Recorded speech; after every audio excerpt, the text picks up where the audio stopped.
Welcome to recipes இன் மேரி. இன்றைக்கி நம்ம அருமையான சுவையில் மணக்க கருவேப்பிலை பொங்கல் தான் செய்ய போகிறோம். இது எப்படி செய்கிறது, இதுக்கு தேவையான பொருட்கள் என்ன பார்க்கலாம் வாங்க. 1 கப் பச்சரிசி, இது 200 கிராம் அளவு. 1/4 கப் பாசிப்பருப்பு, இது 50 கிராம் அளவு. 2-3 தரம் நல்லா அலசி கழுவிட்டு குக்கரில் போட்டு வச்சுருக்கேன். இதில் 4 கப் அளவுக்கு தண்ணி ஊற்றிக்கலாம்.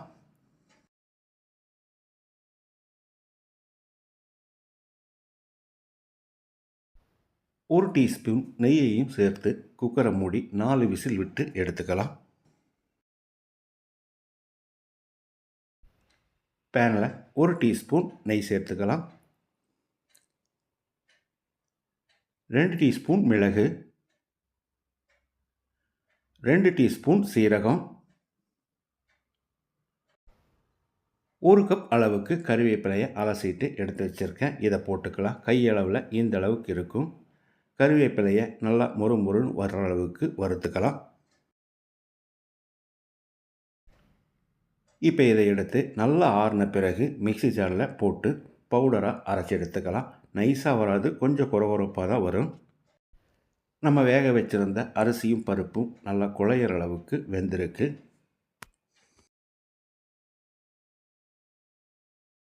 வாணலியில் 2 டேபிள் ஸ்பூன் எண்ணெய் ஊற்றிக்கலாம்.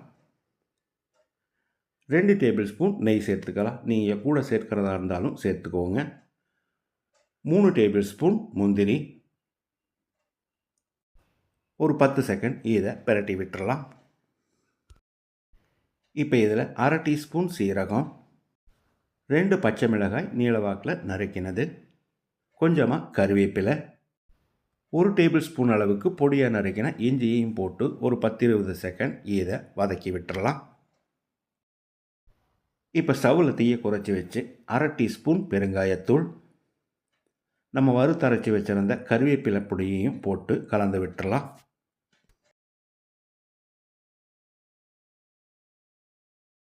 இப்போ இதில் 1/4 கப் அளவுக்கு தண்ணி ஊற்றிக்கலாம்.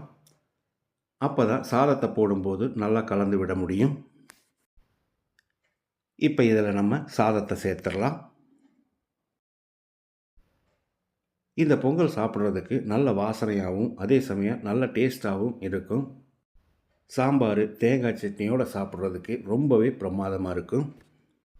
இப்போ இதுக்கு தேவையான அளவு உப்பு சேர்த்துக்கலாம். நான் 2.5 டீஸ்பூன் உப்பு சேர்க்கிறேன். இதுவே சரியாக இருக்கும். பத்தலைன்னா நீங்கள் பார்த்து போட்டுக்கோங்க. அருமையான சுவையில் எல்லாருமே விரும்பி சாப்பிட்ற மாதிரி மணக்க நான் செஞ்சுருக்கிற இந்த கருவேப்பிலை பொங்கலை இதே மாதிரி இதே அளவுகளோடு நீங்கள் செய்து பாருங்கள். இந்த வீடியோ பிடிச்சிருந்தால் லைக் பண்ணுங்கள், கமெண்ட் பண்ணுங்கள், ஷேர் பண்ணுங்கள். சப்ஸ்கிரைப் பண்ணாதவங்க சப்ஸ்கிரைப் பண்ணுங்கள். மறக்காமல் பெல் பட்டனை கிளிக் பண்ணுங்கள்.